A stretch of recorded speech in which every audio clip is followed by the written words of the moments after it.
Welcome to This Week in Video Games episode 91. My name is Tom Kershaw and this is a podcast all about the world of video games. Well, this week I've been playing Halo Infinite's campaign, plus checking out Cyberpunk 2077, 1 year on from its disastrous release. I'm also going to be rounding up the Game Awards 2021 in terms of the big winners, plus look ahead to Sifu, and also looking back at some of the games you may have missed in 2021. So as always, it is a packed show, so let's get to it.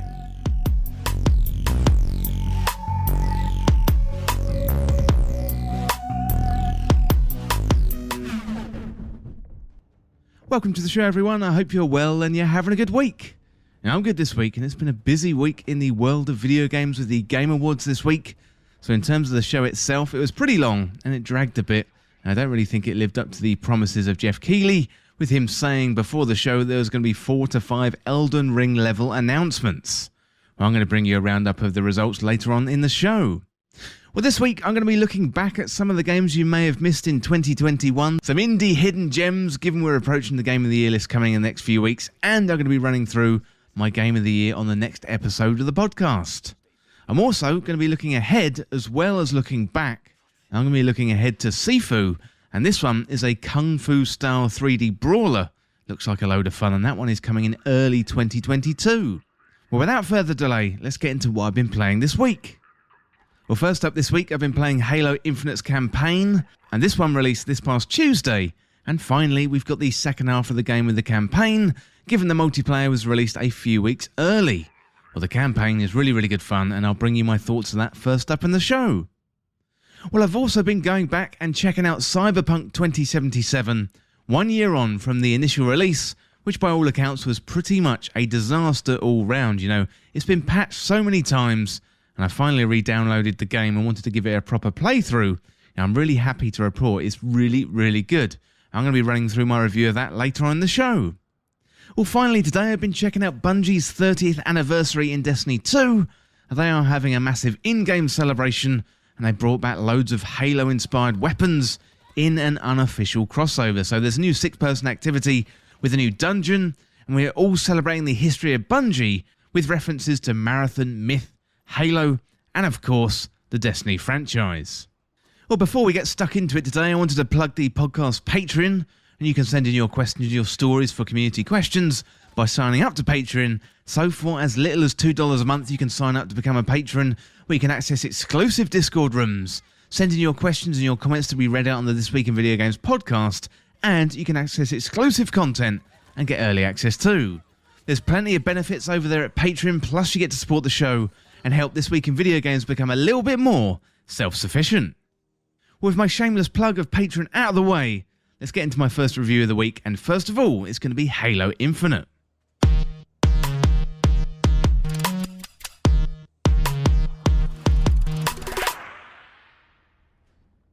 Well, Halo Infinite's campaign was released this week, a few weeks after the multiplayer mode, which was delivered early as part of Xbox's and Halo's 20th birthday celebrations.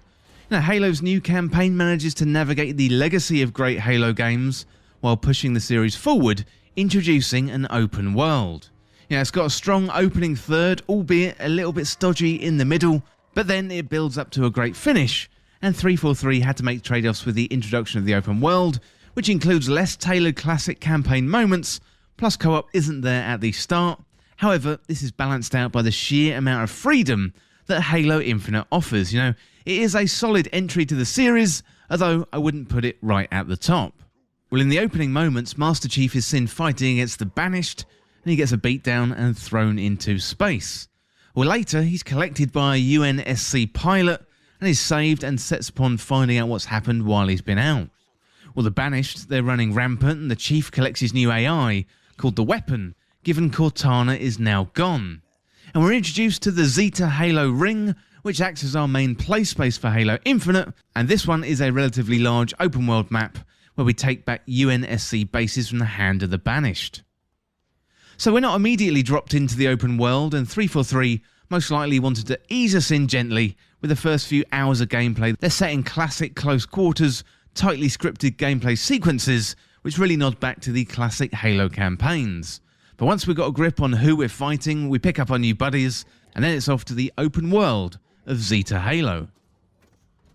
You know, one thing you'll notice immediately from Halo Infinite are the new tools that Chief has been given to navigate the sandbox. Primarily, this includes the grapple shot, which by this time you'll have most likely played around with in multiplayer. So this is a fun differential, which allows you to either attack or escape from enemies, and here in the campaign it's much more, so you've got a verticality to the levels, which wouldn't be possible to navigate without the grapple shot, and the opening environments range from damaged spacecraft to classic sci-fi style environments, and navigating these with a grapple shot is very, very satisfying indeed, and also essential. You know, not only can you climb high, but you can also grab weapons from your enemies too. Another new element that we're introduced early on to are the mini-bosses. So these are banished with bigger health bars, often shields that offer up a challenge when it comes to combat. And there's still plenty of Halo battles we're going to run in, face off against a series of enemies, pick up their weapons and use whatever it takes to clear out the zones. But these new mini-bosses have smart AI behind them, and they're going to hide from your attacks, advance on you when you're weak, and they're really tough to kill as well. It's a great example of 343 taking the Halo formula and adding in a little something extra and bringing this game up to modern standards. Well, Halo Infinite feels like a mesh of the best of Halo Combat Evolved and also Halo 3. So you got the classic look of Halo Combat Evolved and the great feeling of Halo 3. And 343 have added hygiene factors in there, like the ability to mantle on edges, running, also aim down sights, things that brought with them a massive negative backlash when implemented in Halo 4 and Halo 5. You know, this time it feels like the audience is much more accepting of these features, given they're pretty much standard in many FPS games in 2021. So once you get through the first few hours, which could be seen as the tutorial area in Halo Infinite, then you're dropped onto Zeta Halo, and the open world is yours to explore. There's a sense of Breath of the Wild here with the physics related to the grapple, being able to fling yourself across the map. There's a great clip out there going around at the moment with the player exploding a warthog, then using a grapple to slingshot themselves across the map. There's just one great example of what can be achieved with the physics in the sandbox here. Yeah, much like Link could in Breath of the Wild with his abilities, we're going to be finding interesting ways to navigate this map for months to come. Well, the Zeta Halo ring is full of encounters and bases for Master Chief to take back. So you've got the banished strongholds and the UNSC forward operating bases, or the FOBs for short. You've got to clear them out and reclaim them. The main issue I found with these missions is that after a short while the gameplay feels a little bit repeated, and it does get a little bit repetitive. You know, I'm used to running strikes again and again in Destiny, although there I've got the loot as a carrot to keep playing. So we've got the upgrades in Halo Infinite, and although these are good and useful, I didn't really find myself motivated to go from one to another and maintain my level of motivation all the way through the campaign. I felt the campaign stagnated a little bit in the middle, even though the start and the end were fantastic. So there are some restrictions on where you can go right at the start, and you do have to unlock the new zones to progress. So this does a couple of things. It helps you not be confused as what to do and where to go immediately, and it also gives you that Halo campaign structure of sorts. So a big drawback of the Zeta Halo ring is there isn't really much differentiation in the terrain. We don't have a snow area or a sand area. It's all pretty much the same from when you got dropped onto Zeta Halo.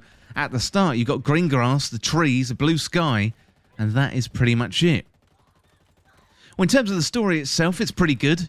I don't really think it lives up to the high bar set in the early Halo games. So with Bungie's Combat Evolved, Halo 2, Halo 3, ODST and Reach. So Reach is probably the pinnacle of Halo campaigns, even though the multiplayer in that game wasn't the best.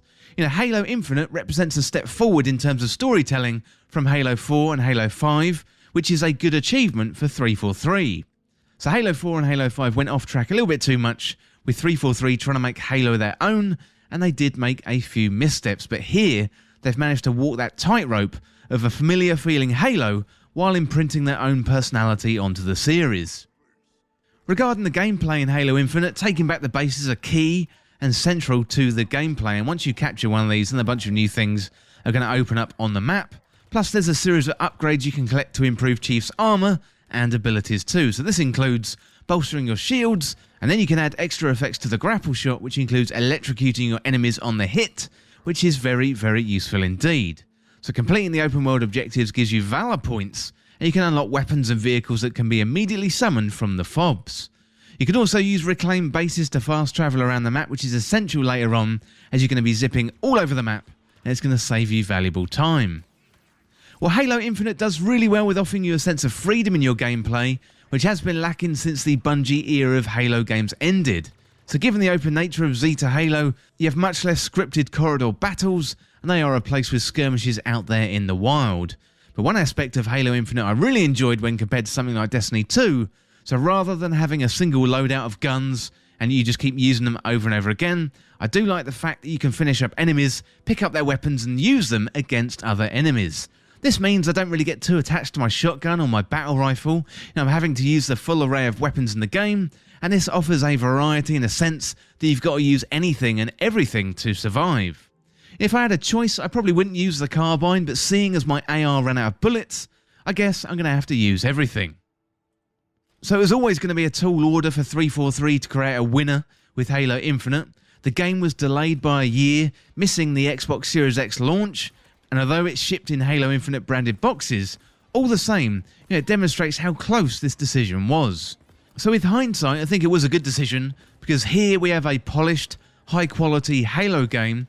It's unfortunate that co-op is missing from the launch lineup, and apparently we're not going to see that until next May, at the very, very earliest. But saying that, the campaign is good fun, and it adds a whole load of new features like the open world, new boss battles, loads of weapons, and the story is pretty good and entertaining as well. As mentioned, the game slows down in the middle, but push through that and you've got a satisfying ending waiting for you. So when you put the two parts together with the campaign and the multiplayer, Halo Infinite offers up a great package that speaks to the hardcore Halo fans, as well as inviting a whole new audience through its free-to-play tier.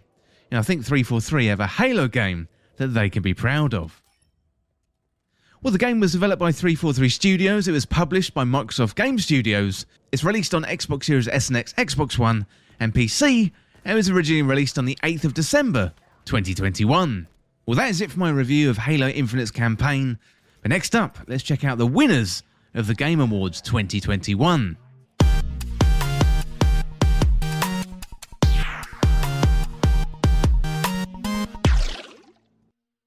Well, the Game Awards is a bit of a strange event. It's kind of half marketing, half awards, to be honest, with a big focus on the marketing.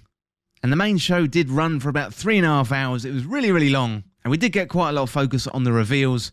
And I think Jeff Keighley hyped up the reveals a little bit too much. He did say there was going to be 4 or 5 Elden Ring quality reveals. I'm not really sure it really lived up to it. But let's dive into the winners of the Game Awards themselves.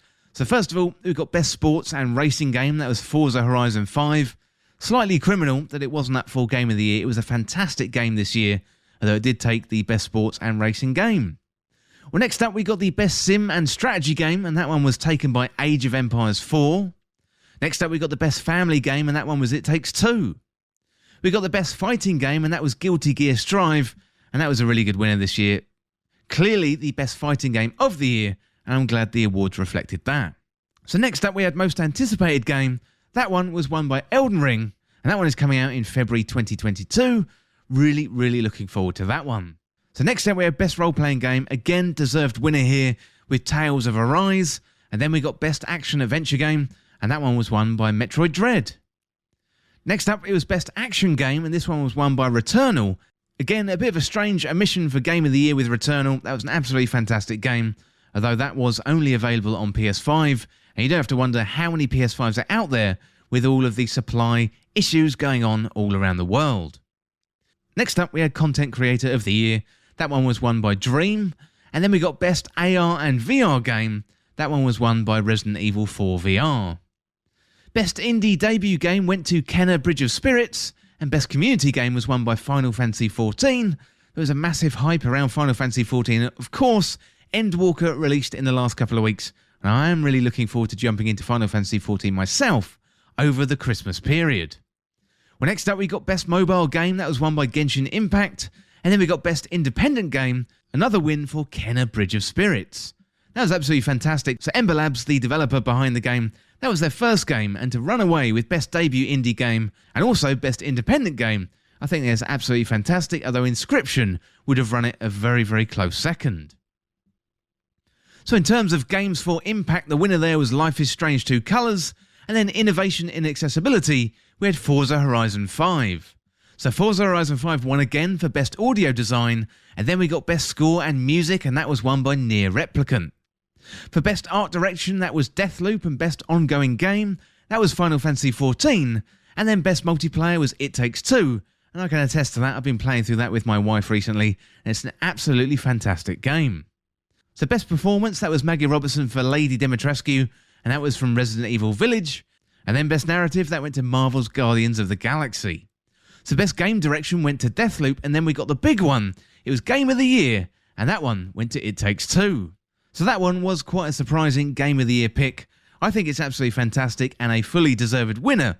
Although reading the reports, listening to people talk about It Takes Two, it's a really hot and cold game. You either really, really like it, or you really, really don't like it. But the fact that it won Game of the Year, that's going to really reframe It Takes Two in the context of 2021. And hopefully many more people are going to play It Takes Two. Well, that is it for my look at the Game of the Year winners in 2021, but next up, let's have a look at the all-platform charts.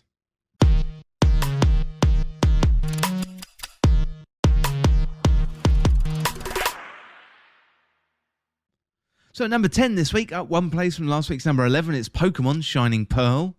At number 9 this week, up one place from last week's number 10, it's Mario Party Superstars. At number 8 this week, down 3 places from last week's number 5, it's Marvel's Guardians of the Galaxy. At number 7 this week, down 4 places from last week's number 3, it's Minecraft.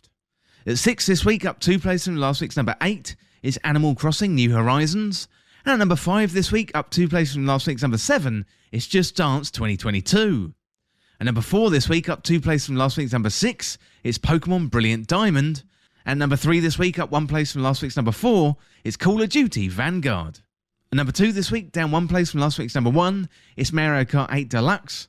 And at number 1 this week, back at number 1, up 1 place from last week's number 2, it's FIFA 22. Well, that is it for the all-platform charts, but next up, let's check out my review 1 year later of Cyberpunk 2077.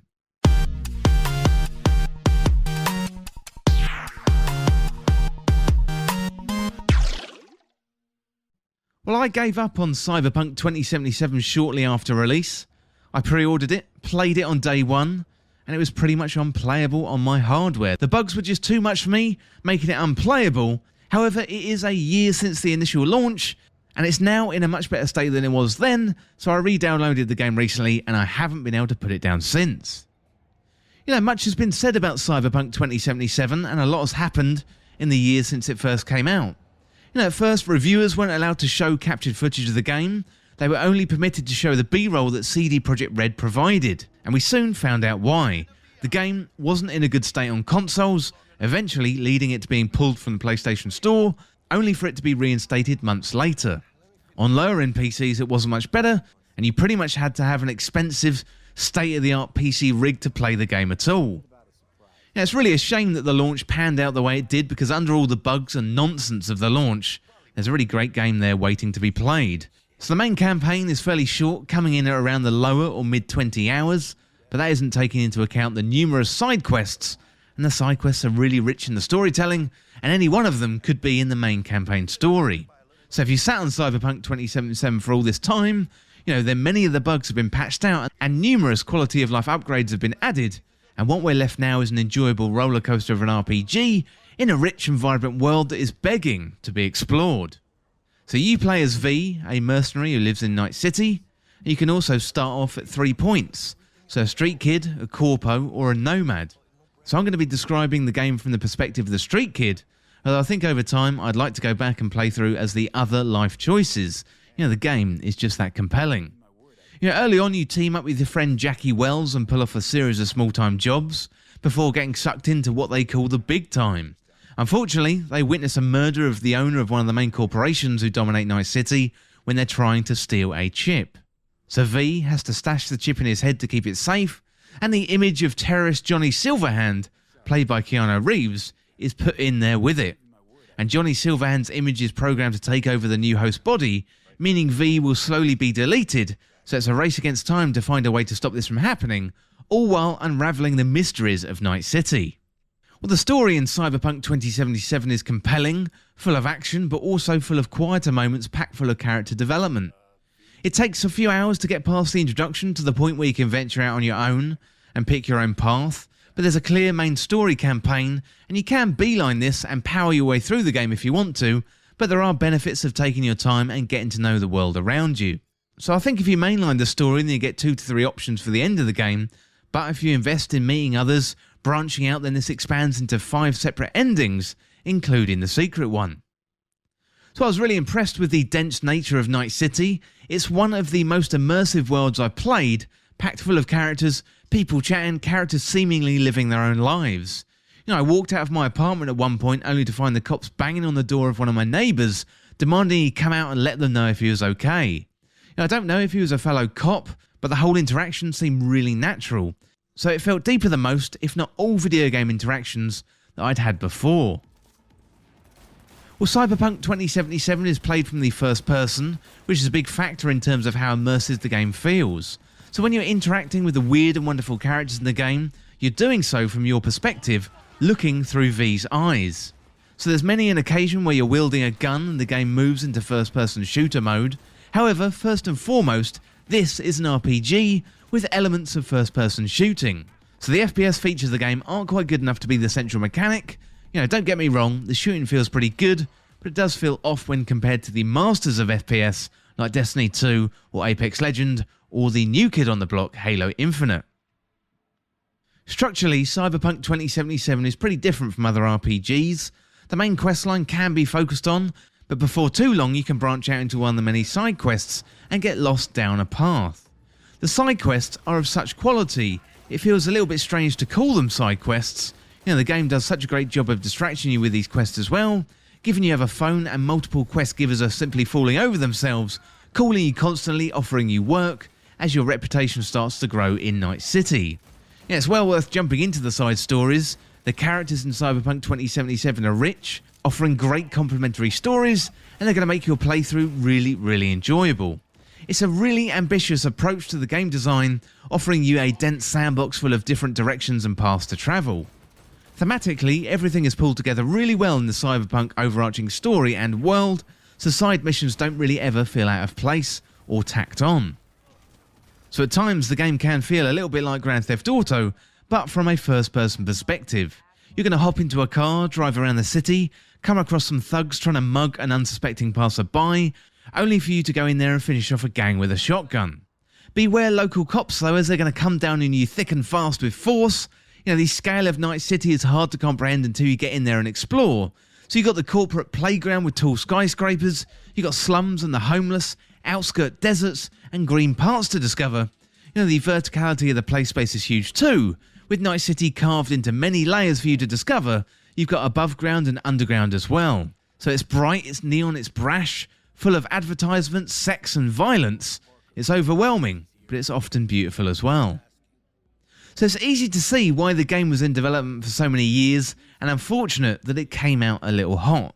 Looking past the action part of the game and peeling back the first-person shooter layer, you've got a complex and deep RPG full of choice, so action set pieces are built up through the quieter moments in conversation, where we get to know characters through our perspective, and player choice is often spoken about in marketing for games, but here, player choice is front and centre and has a massive impact on your playtime. In Cyberpunk 2077, from speaking to NPCs, setting up V to go into battle and choosing how you want to go into a fight. So all guns blazing, stealthy hacker, sit back and snipe, or you can use your charm. Cyberpunk 2077 is a gaming experience that offers a deep and meaningful interaction, complex storytelling, and is full of genuinely thrilling set pieces. The choices you make early on in the game is going to impact your playthrough later.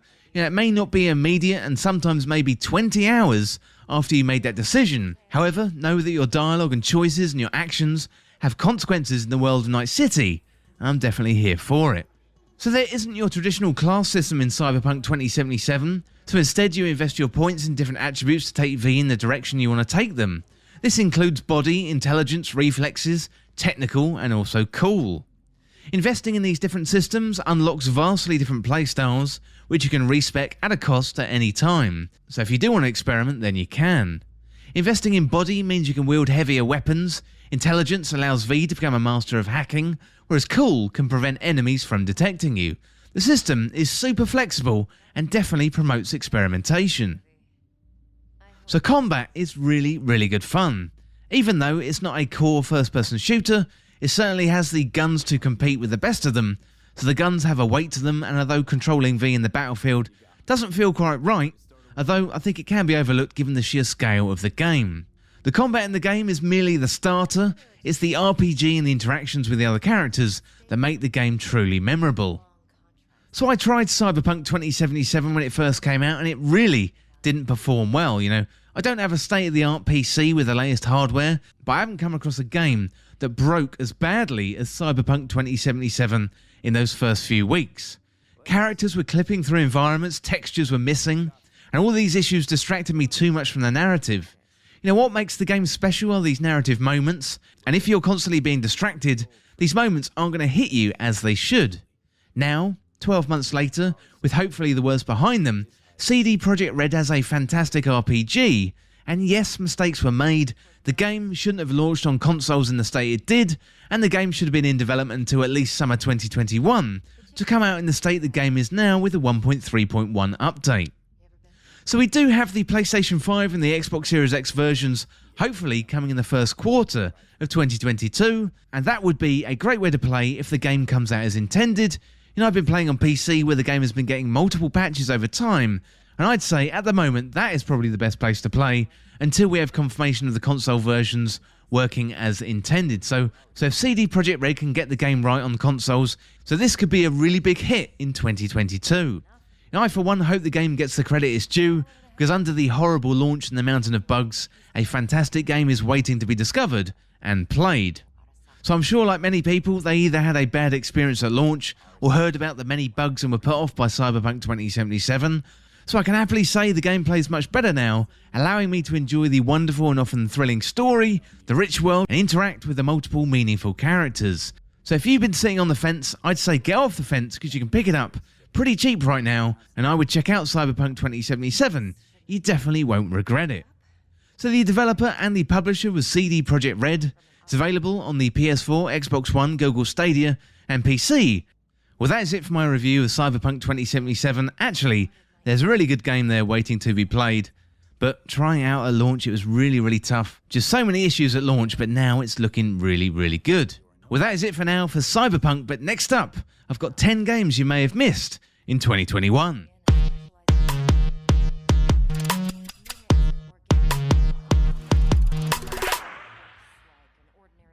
So we're approaching the season of best of lists of the year, and video games is no different. So the top lists of the year are likely to be dominated by the big hitters like Deathloop, Psychonauts 2, Ratchet & Clank Rift Apart, and Resident Evil Village. However, 2021 has been a fantastic year for games, and today I really want to share some games that you may have missed, but should definitely check out before the year is up. Well, first of all, we've got Chicory, A Colourful Tale. So this one is a top-down RPG-like adventure game where you've got to restore colour to an otherwise black and white world with a mystical paintbrush, and in terms of gameplay, you've got a core mechanic of painting, but there's also the puzzles to solve as well. You've got cute NPCs to talk to and boss fights to have. So the game deals with some pretty hard-hitting topics in a really balanced way, plus you've got loads of personalisation that you can imprint on the main protagonist, like hats and shirts, and they offer up another canvas to allow you to express yourself. So Chicory, A Colourful Tale was developed by Greg Lobanoff, a shell on the pit, and it's available for PlayStation 4 and PlayStation 5 as well as PC and Mac and also Nintendo Switch. Well, next up we got Loop Hero. So Loop Hero is a game that's quite tricky to fit into one genre. It's got elements of roguelike deck building RPG and also auto battling that come together in a really satisfying way. Loop Hero does what it says on the tin. You are a hero who travels in a constant loop, battling and building up your stats as you go. So rather than the traditional method of controlling the hero in the game, you look down on the loop from above and place tiles and select weapons and items for your hero, which helps generate materials and other power-ups. So Loop Hero gave me Big Nightmare vibes, a show from the 1980s on ITV here in the UK, and it's a game that manages to get its hooks into you quite quickly, and in turn that makes the time just fly by. So Loop Hero was developed by 4 Quarters and is available on PC, Mac, Linux, and also Nintendo Switch. Well, next up we got a recent one, and this one is Unpacking. So Unpacking is perhaps the most zen-like game I've played this year. This is the game that tells a story in a non-traditional way, so rather than have a character talk to other characters in the game to communicate who they are and what they do, the story developments here are done entirely through taking a person's possessions out of boxes and placing them in various rooms all throughout a lifetime. So moving is something that we can all relate to, and unpacking manages to remove all the stress and create a fun experience from unpacking and placing items around various rooms. So Unpacking was developed by Witchbeam and is available on Nintendo Switch, Mac, Linux, Windows PC, Xbox One, Xbox Series S and X, plus it's also available on Xbox Game Pass. Well, next up we got one of my favourites of the year, and this one is Wildermyth. So this one is a tactics-focused RPG with a procedural narrative. So at the heart of the game is a combination of two game genres, a deep and rich RPG experience where your choices shape the narrative, combined with a satisfying tactics battle system. Well, this is all wrapped up in a dynamic comic strip art style, which complements the gameplay perfectly well.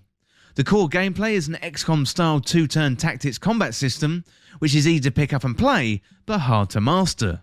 But the writing in Wildermyth is some of the best I've seen in 2021, and when paired with the procedural nature of the game, it should make that much harder, and Wildermyth executes it really well, and each element of the game comes together nicely to provide a well-rounded D&D-like gaming experience.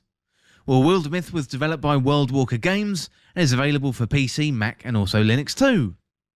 Well, next up we got Grime, and Grime is a Metroidvania Souls-like that combines platforming, action and plenty of secrets, so you're going to level up, find new items and be able to get to new areas as you progress. Your enemies, they're challenging, and you've got a variety of weapons to take them down. Weapons include swords, clubs and daggers in all different shapes and forms, and as well as your weapon, there's a really good parry mechanic which utilises the black hole in your head. So if you like games like Ori and Hollow Knight, it's well worth checking out Grime. So Grime was developed by Clover Byte and it's available on PC, Mac and also Google Stadia too. Well, next up we got Cyber Shadow. So Cyber Shadow is an action platformer that harks back to the days of 8-bit games, both in graphical style and also in its difficulty as well. So it takes inspiration from the classic 2D side-scrolling action, tricky platforming and precise and precision moves, and the gameplay in Cyber Shadow is definitely inspired by Ninja Gaiden. It's your job to navigate the world armed with only a sword, and to begin with, use jumps and dodges, and the attacks to remove the enemies from your path. Cyber Shadow eases you in nice and gentle on the first level, but then the difficulty really ramps up as you get past the first stage, so this game is perfect for those wanting a trip down memory lane, with a great side-scrolling slash-em-up as well. So Cyber Shadow was developed by Arne Hunziker, and is available for PlayStation 4 and 5, PC, Linux, Nintendo Switch, Mac, and also Xbox One as well. And, crucially, it's also available on Xbox Game Pass. Well, next up today we've got Inscription. So Inscription is a creepy card game where sometimes the cards talk back, and you've got to try and find your way out of the prisoner predicament that you find yourself in. So at the heart of the game, this is an animal-based card game, and it's your job to inflict enough damage on your opponent before they do the same to you.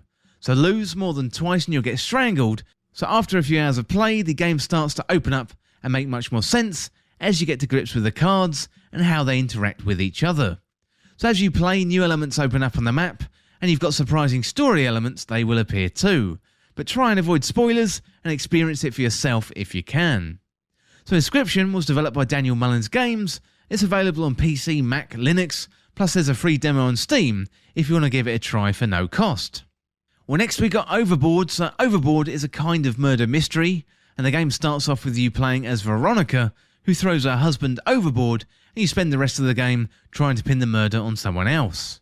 Well, the game is part 2D puzzle game and also an interactive story, and there's a whole load of narrative choice in the game, plus the writing is sharp as a knife and very funny. Overboard is great fun, it's easy to get into and instantly memorable. It is an Inkle game, so you will be reading a fair bit. However, it's well worth it for the sheer quality of the writing, backed up with the fantastic design and the audio as well. So Overboard was developed by Inkle Studios and is available for iOS, Android, and also Nintendo Switch. Well, next up we got Death's Door. So Death's Door is an isometric Zelda-like with elements of the Souls genre, plus there's plenty of secrets to discover as well. So you play as a small crow, working for the Reaper Commission by harvesting the souls of the living. So the controls are tight, the gameplay is fun and varied, plus the game looks and sounds great as well. The puzzles work really well and strike a really good balance of difficulty, and the only real drawback of the game is the incentive to go back and play it again due to the lack and the variety of the loot. Well, Death's Door is developed by Acid Nerve and it's available on PlayStation 4, 5, Nintendo Switch, Xbox One, Xbox Series S and X, and also on the PC too. And finally today, this is the best game I reckon you should play and maybe have missed this year, and this is Before Your Eyes. So Before Your Eyes is a narrative adventure with a different, instead of using a mouse or a controller, you blink to control the game with your webcam. So the mechanic is more than just a novelty in a powerful narrative game. It's going to take you on a roller coaster of emotions. Much of the game is lean back style and watch the narrative play out. However, when you blink, time will jump forward. So maybe it's a day or a week or even years forward. So the game does require a webcam to be set up to register the blinks, but this is really easy to do and it works surprisingly well. So if playing with a webcam doesn't sound like it's for you, then there's good news. It can be played with a more traditional input method like a mouse and a keyboard. So Before Your Eyes is a really well put together game that innovates in its controls and tells a very touching and personal story throughout the narrative. It's not too long, it's very memorable and a unique little gem that's worth checking out. And Before Your Eyes was developed by Goodbye World Games and it's available on the PC and the Mac. Well, that is it for a look at 10 games that you may have missed in 2021, and hopefully there's some good ideas in there for you to try out before the end of the year. Well, that was a little bit looking back, but next up we're going to look ahead. And this one is a game coming out in February 2022. Looks really, really good. And this one is Sifu. Well, Sifu caught my attention as the first trailer was shown back in February 2021. This is a close quarter fighting game, and it looks like a video game equivalent of movies like Ip Man, Drunken Master, and The Raid. So if you're a big fan of Kung Fu and other similar fighting styles, then you may want to pay attention to the upcoming Sifu.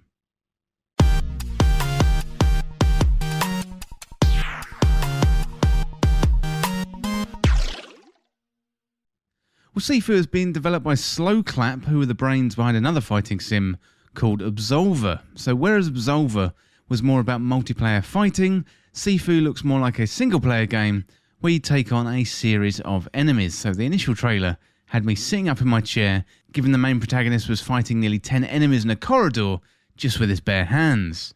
In Sifu, you play as a young Kung Fu student on the hunt for the murderers of his family, and the game is set in a fictional Chinese city, and it's your job to track down and kill the members of the gang behind the gruesome crimes against your family. There's a variety of settings, including wide open streets filled with people, you've got corporate towers and also claustrophobic corridors as well. Well, there's also a mystical feature to the game, so you've got a magical pendant around your neck and this protects you from death. However, there is a significant cost attached to the pendant. You may live after brutal fights, but you age rapidly, so every time you die, you get older, but also wiser too, unlocking new abilities as you age. At its core, Sifu is a 3D brawler, where you've got to battle enemies with your bare hands, feet, plus you've got a bunch of weapons to play with as well. Players can interact with the environment to create weapons too, like bottles and also pieces of wood, but the most deadly weapons in the game are probably your fists. Sifu is all about positioning, timing and understanding your environment.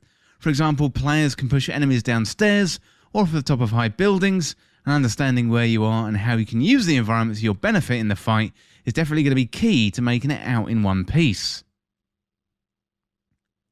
Well, the game is heavily inspired by martial arts cinema, and a developer Slowclap has cited Jackie Chan, The Prodigal Son, and The Raid as direct inspirations for the game. So if you like these movies, it's definitely worth checking out Sifu. So Felix from Slowclap described the Kung Fu combat on PlayStation blog recently. So he said, building on our experience working on martial arts gameplay with Absolver, but focusing this time on a single player game, we wanted with Sifu to offer a unique player experience, heavily drawing from Kung Fu and the martial arts movies. Fighting villains by the dozen in a nightclub, jumping over tables and throwing bottles, we want the player to feel like the main characters in a Kung Fu movie. Well, in terms of the design, it meant for us striking the balance between credibility, realistic combat techniques, faithful animations and aesthetics, with crisp action and immersive camera framings. And with Sifu, we wanted to mix the aesthetics of classic Kung Fu movies and the raw close quarters combat found in modern movies such as The Raid, Oldboy or John Wick. Well, the combat system draws from these different inspirations, and we want the gameplay to offer a consistent challenge with the Kung Fu values of training and self-improvement, and we want players to experience a progression to feel like they're learning Kung Fu improving and progressively earning their power fantasy. And we design what we call the structure system to emulate the real combat notion of impacting and breaking the stance of your opponent, his ability to attack and defend himself, and it takes the form of a gauge for both you and your enemies. And if you manage to break your opponent's structure, you'll be able to finish them with a powerful takedown, which is the opportunity to display the devastating techniques of the Pac-Me. But if your own structure gauge is filled, you'll be unable to fight and defend yourself for a short duration, and you'll find yourself vulnerable to your enemy's attacks.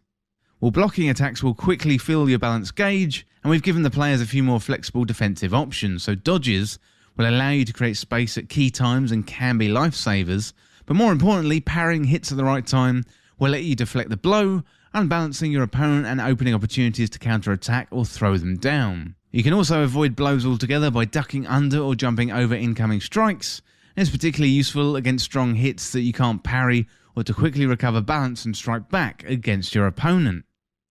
Well, the player will start with an offensive kit and be able to deal with any opposition, but it will take you some time to learn the different properties of the techniques available to you, so you can mix strong and fast attacks to build combos on a single enemy or going from one opponent to the other. As you progress and unlock new skills, you'll have more options available to fit your playstyle on how you like to approach challenging situations. And you'll be able to knock your enemies down, push them back into their allies, stun them or disarm the threatening foe. And it'll be particularly useful as you start fighting more and more opponents at the same time. Well, fights against multiple enemies are at the heart of Sifu's gameplay experience. We aimed at finding the right balance between having the player feel surrounded and challenged, but not overwhelming by the amount of aggression coming at the same time. So we've chosen to use a dynamic lock system for the camera, allowing for quick and responsive swapping between multiple targets, and we've worked on optimizing the game to ensure a stable 60 frames per second on PlayStation 4, as well as the PS4 Pro and the PS5 of course, to provide a smooth and reactive experience. We want combat to feel like a back and forth motion, with enemies forcing the players to react, to use a variety of crowd control technique and good positioning to prevail. Besides relying on the favourite Pac-Me techniques, players will have to make clever use of the environment to overcome the unfavourable odds they will be facing. So we've introduced usable elements to all combat situations, be it furniture you can toss at your enemy's feet, throwable items, makeshift weapons or tables that you can leap across. They add options for the player, who are free to approach a given situation from many different angles. Well, Sifu looks absolutely fantastic, and I recommend checking out a trailer or two, and this one is going to be available on PS4, PS5 and PC when it releases on February the 8th, 2022. Well, that is it for my look ahead at Sifu. Looks absolutely fantastic. But next up, let's have a look at Bungie's 30th anniversary and the celebration inside Destiny 2 this week.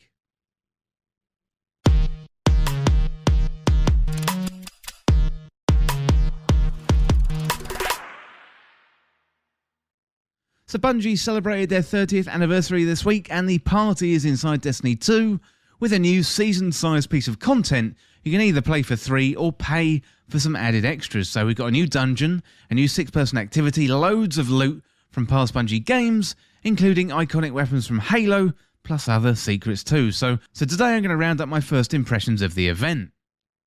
Well, Bungie has been creating games for 30 years, including Myth, Marathon, Halo, and of course Destiny. So Bungie hit the big time with Halo back in 2001 when it was launched on the original Xbox, and Bungie would go on to make 5 Halo games, including Combat Evolved 2, 3, ODST, and Halo Reach. And then Bungie split from their partnership with Microsoft, leading them into the open arms of Activision, and then in 2014 they released their original Destiny, and followed that up in 2017 with Destiny 2. Well, the 30th anniversary event is a celebration of Bungie's games over the years, and we start with the Dares of Eternity. So this is a new 6-person activity which follows the format of a game show hosted by Zur. Well, Zur is our trusty agent of the 9 who's been visiting Destiny at the weekends for 7 years, giving us exotic and legendary loot. And now we have to run through the Dares of Eternity to earn our own loot. Well, Dares of Eternity operates in multiple stages where we've got to spin a wheel to determine which enemy race we're going to fight, and the mechanics are varied. There's champions. There's also good variety in the activity. Really good fun, injected by Zur's great voice lines. You know, so far I'm absolutely loving it. It's really rewarding as well. There's also a jumping puzzle which navigated successfully, and you'll gain a buff. If you do well in your encounters, you'll have a chance for a bonus round at the end, which ultimately leads to even more loot. We're talking about the loot for this activity. We've got a bunch of legacy Bungie-themed weapons, and that includes the battle rifle from Halo, actually loads of weapons from Halo, including the energy sword, the carbine, and also the shotgun from Marathon. There's also a surprise exotic quest included in the free-to-play track for Forerunner, which is an exotic sidearm based on the Magnum pistol from Halo. And Halo is never directly mentioned in the game, however it's really heavily referenced, not only in the weapons, but in the ornaments too. And the interesting and strange element here is Star Horse. That is correct, we've got a Star Horse. So Zur is accompanied by a mysterious horse in Eternity, and he's asking us constantly to impress the horse through our feats of endurance and combat. So we've got the setting is Eternity, and apparently the horse is able to travel through space and time and dimensions, which explains why all the loot has come together. So at the end of Dares of Eternity we earn keys, and we can open up treasure chests in Zur's treasure hoard. Essentially, we run the Dares of Eternity, collect strange coins and keys, open chests and get loot, and the activity is really rewarding, plus the addition of the exotic quest is great to see. Well, the other main component of the content drop is the Grasp of Avarice dungeon. So this is a 3-person activity and a similar size and scope to the other dungeons in the game, which are light mini raids. The mechanics aren't too complex and the power level requirements aren't really that crazy, but they are like mini raids and they offer really unique loot. Well, Grasp of Avarice is pirate themed, which makes sense since the Fallen are based on pirates and is set in the original loot cave based on the Cosmodrome. So this was a cave in Destiny 1 that players would shoot infinitely spawning enemies and gather a bunch of loot before it was patched. Plenty of players would spend hours and hours in front of the loot cave, mindlessly killing enemies to gather the loot before the patch, and this whole thing is an homage to that. In fact, to enter the dungeon we have to go into the same cave, destroy a salt crystal in there to open up the entrance. You know what follows is a great dungeon experience with traps, boss battles, there's even a sparrow race in the middle, followed by some complex-ish mechanics, and the boss battles are really fun, and my only piece of real criticism is it's quite long and it takes quite a lot of time to get through. However, I'm sure speedrunning strats are being devised as we speak. Well, the loot from the dungeon is an assortment of Destiny 1 weapons, plus some brand new Thorn armor, which looks very, very cool indeed. So from D1, we've got the Matador 64, the 1000-yard stare, Ias Luna, the Hero of Ages sword, and I think that last one is from Myth. I managed to bag myself some good Thorn armor, as well as all the weapons except the one I wanted, and that is the Ias Luna, but no bother, I'm definitely going to run it again next week. Well, the Galahorn is also back, and this is an exotic rocket launcher from Destiny 1, perhaps one of the most overpowered weapons in all of video games. And it's back, and it's in Destiny 2 for the first time, and Zur originally sold this in week 2 of Destiny 1, and the joke is that no one wanted to buy it, because they didn't think it would be very powerful, only to find out later it was clearly the most powerful weapon in the game, and everyone either missed on it or passed on it, saving their currency for something else, and then Galahorn would go on to dominate the meta in Destiny 1 to the point where raid groups would require Galahorn, and the good news is it's just as powerful today, if not more powerful, when you get that catalyst. Well, the 30th anniversary pack is really, really fun, and there's great loot and the core activities are really, really good. So I really like the dungeon, I've run it on each of my Guardians so far, and also the Dares of Eternity is great too, it's got a good humour, and it's great to see Zur get more involved. There was some backlash about paying for the event, but I think you could easily get by on the free mode. You know, the Halo weapons are fantastic, and the whole event is a fantastic celebration of the history of Bungie. I would say if you got the money, I'd recommend buying the pack, as Galahorn and the dungeon are really, really, really good fun. Well, that is it for my first impressions of the 30th anniversary pack from Bungie. So really, really good stuff. But next up, let's see what we've got coming out in the next few weeks. Well, in the next few weeks, we haven't got too many games coming out because it is going to be Christmas over the next couple of weeks. So first of all, on the 13th, we've got Shovel Knight Pocket Dungeon coming out on PS4, Switch and PC. Then on the 14th, we've got a few games. So we've got Among Us. It's coming out on PS5, Xbox Series S and X, PS4 and Xbox One. We've got the Smurfs Mission Vilif Smurftastic Edition coming out on PlayStation 5.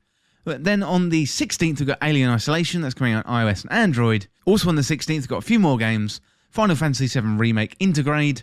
We've got Five Nights at Freddy's Security Breach. That's PS5, PlayStation 4 and PC. Then finally, we've got The Gunk. That's coming out on Xbox Series S and X, Xbox One and PC. Well, that is it for this week's episode, and if you want to get involved in the show, do get in contact through patreon.com/This Week in Video Games, or check out the latest on the website. Send in your questions, your comments, and your video game stories. I'm always interested in hearing from you. And as always, thank you so much for watching or for listening, and for more This Week in Video Games content like this, like, subscribe on YouTube, and share with a friend. To join our community, check out the Discord link in the description, and you can follow me on Twitter at TWIVG Podcast. If you enjoyed this podcast or found it useful, liking and sharing it would really help me out. Otherwise, check out the other podcasts in the feed. Well, thanks again. I'll see you soon.